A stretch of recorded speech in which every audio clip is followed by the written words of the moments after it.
There's design thinking, and there's also design making. You talk to designers. Most designers, you tell them like design thinking. They're like, what is that? I didn't learn that. Because most designers learn design making. They make with their hands, minds, and hearts and make it happen. And then you have critical thinking. Who went to a liberal arts school, pure liberal arts school? Wow, look at that. America's working well.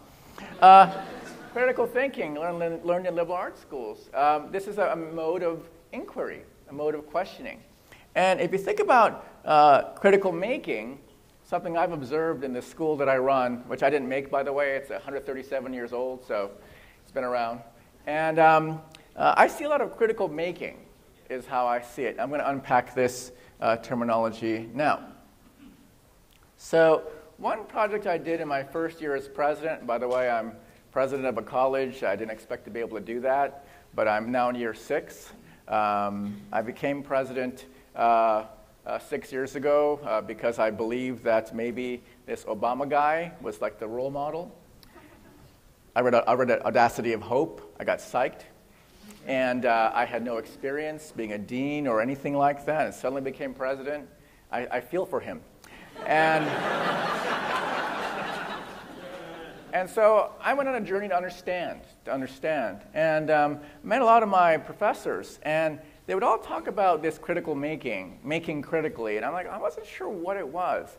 And so I did an experiment where I asked many of them to lend me the tools they use to think and make with as an experiment. I would borrow the tool, I would photograph it, and make an image. And I made a whole series of posters around them. This is a kind of way to make and understand, I guess now critically.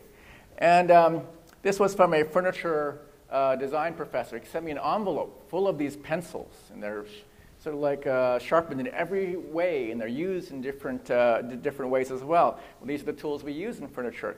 This professor has an interesting collection of rulers. He makes rulers for not a living, but as a kind of his own art project.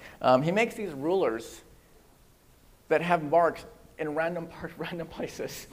So it's like, what do I use this for? I don't know, and so there's no numbers on them either. But the story is that when he was a student at RISD, his professor was designing a certain kind of chair. And he realized he only needed certain things of a certain length. And so the marks mark certain lengths that the chair needed. And so it's thoughts like that I come into contact with. This professor sent me a bucket full of black brushes because black is really important. So I totally got it. You get it too. And this one was interesting. This came in a little white box. And I pulled it out. And it was a hand. Weird, it's a hand. It's like a plaster hand, and I went to get the story on the hand, and because I tried to photograph this hand, and it was really hard to photograph the hand because it's a 3D object, and I'm pretty good at taking photographs, and I couldn't do it. And he said to me, "Oh, of course you couldn't take a photograph of this hand. It is the most beautiful hand in the world." And I said, "What do you mean?" I said, "I was talking to someone one day. I shook her hand, and I knew it was that hand." So he immediately asked if he could plaster mold it. Whatever. So there you go. So and it's a beautiful hand. I really cannot take a photograph of it to give it justice. And so these kinds of things began to make me think about how we make and how I make critical.